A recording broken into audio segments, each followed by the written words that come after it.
चाहिँ सेलरोटी पकाउने क्रममा छौँ। अन्त भोलिको लागि सेलरोटी हो यो चाहिँ, भोलि भाइटिका। यहाँनिर सन्ध्या राईले बोल्दैछ। एक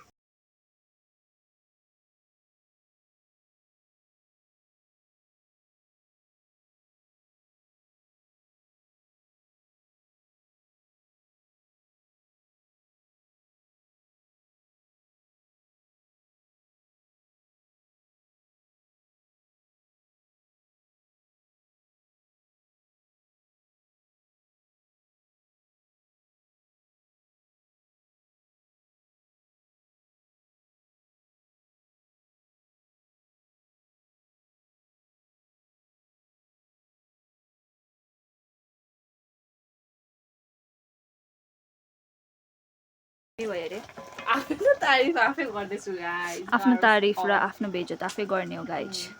भाइटिकाको तयारी हो यो सबै चाहिँ। हाम्रो सेलरोटीहरू यस्तो प्रकारको छ अरे लल। यस्तो डिफ्रेन्ट सेपको छ गाइस। हार्ट सेप भन्नुहुन्छ कि डल्लो भन्नुहुन्छ कि च्याप्टो सबै छ, रेक्ट्याङ्गल, स्क्वायर। गाइस मैले चाहिँ नानाको क्यामेरा हाइज्याक गरिसकेँ अरे लल। नानाको फर्स्ट एटेम्प र एकदम राइट हैसला दामी छ गाइस, दामी। बनाउने मान्छे चाहिँ यता नै फेरि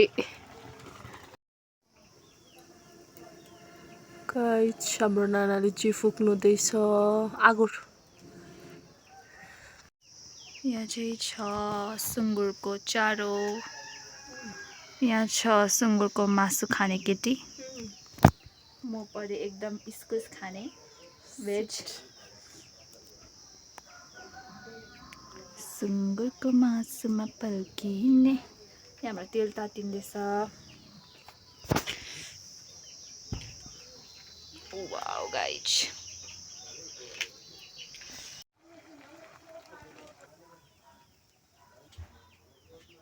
अलिक त्यो उयो साइडमा भइरहेको छ जस्तो लाग्यो।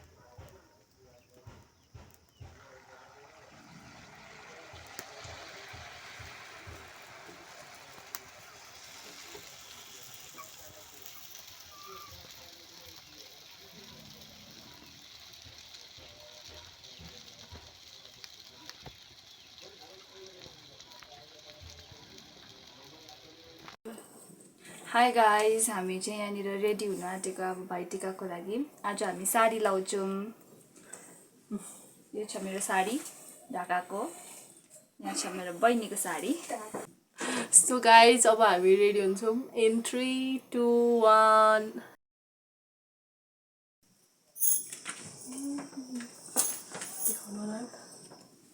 हामीलाई कस्तो देखेको छ गाइज भनिदिनुहोस् होला।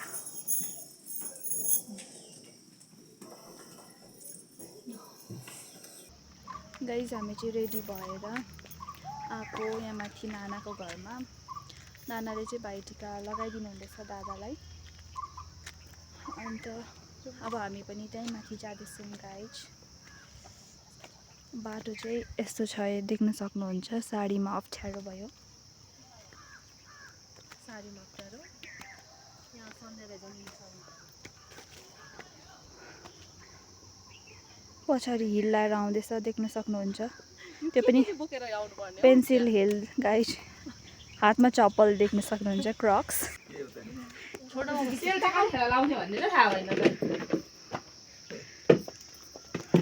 लगाइदिइसक्नु भएछ टिका त।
हामी बिप्लासे बजारमा छौँ गाइस। यहाँ हुनुहुन्छ दादा, यता हुनुहुन्छ बेना।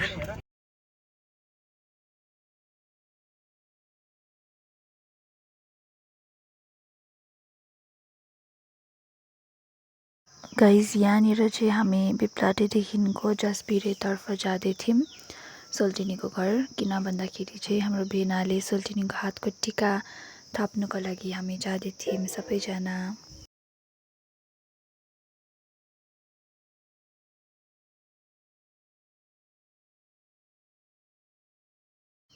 यहाँ हुनुहुन्छ सोल्टिनी अनि उहाँले चाहिँ टिका लगाइदिनु हुँदैछ आफ्नो भदैलाई।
गरौँ न बेना। अब झन् मेन पता हैन।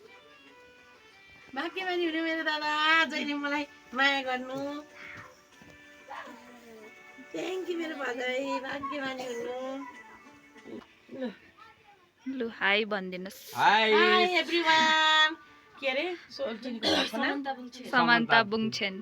समान्ता बुङछेन युट्युब च्यानल। हजुर। युट्युब च्यानललाई सब्स्क्राइब, शेयर, बेल आइकन टेङ्ग पार्दिकिन माया देखाइदिनु होला भन्दै हाम्रो तिहार यस्तो भयो। यो चाहिँ हामी फर्किँदाखेरिको सनसेट थियो। कस्तो दामी भएको थियो आकाश चाहिँ, तर मेरो क्यामेराले त्यतिको जस्टिस दिएन जतिको हाम्रो नेकेड आइजले हामीले देखेको थियौँ।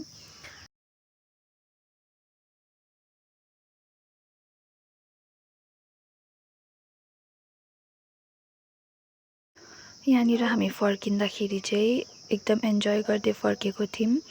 अनि यो गीत बजेको कारणले गर्दाखेरि मैले भोइस ओभर गर्दैछु।